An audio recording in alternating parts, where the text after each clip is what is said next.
CM సహాయ నిధి పేదలకు ఒక గొప్ప వరం లాంటిదని బద్వేల్ టీడీపీ మాజీ ఎమ్మెల్యే విజయమ్మ పేర్కొన్నారు. బుధవారం స్థానిక టీడీపీ పార్టీ కార్యాలయంలో 19 మంది లబ్ధిదారులకు మంజూరైన 22 లక్షల రూపాయల సీఎం సహాయ నిధి చెక్కులను పంపిణీ చేశారు. ఈ సందర్భంగా వారు మాట్లాడుతూ ముఖ్యమంత్రి చంద్రబాబు నాయుడు నేతృత్వంలో గత వైసీపీ ప్రభుత్వం విధ్వంసకర పాలన నుంచి ఇప్పుడిప్పుడే రాష్ట్రం అభివృద్ధి బాటలో పయనిస్తోందన్నారు. నాడు ప్రజలకు ఇచ్చిన హామీలన్నింటినీ నేడు ఒక్కొక్కటిగా నెరవేరుస్తూ ప్రజా ప్రయోజనకర పాలనకు ముఖ్యమంత్రి చంద్రబాబు నాయుడు శ్రీకారం చుడుతున్నారన్నారు.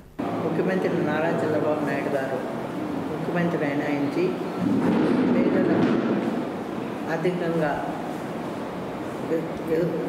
ఇబ్బంది పడకుండా వాళ్ళకి మేలు చేయాలనే ఉద్దేశంతో ఎంతోమంది ఈరోజు మనం చూస్తున్నాము.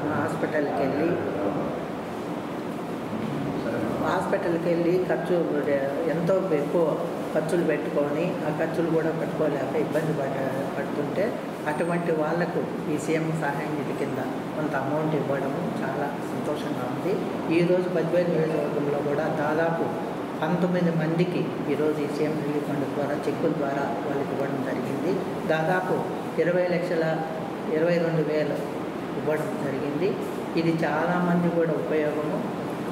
మరి ఈరోజు ఆయన ఎన్నో ఇబ్బందులు ఉండి కొత్తగా వచ్చి ఎన్నో ఇబ్బందులు ఉండి ఆర్థికంగా ఇబ్బందులు ఉన్నా కూడా ఈ పేద ప్రజలకు సహాయం చేయాలనే ఉద్దేశంతోనే ముఖ్యమంత్రి గారు ఈ సీఎం సహాయ నిధి ద్వారా చాలామందికి ఇస్తున్నారు.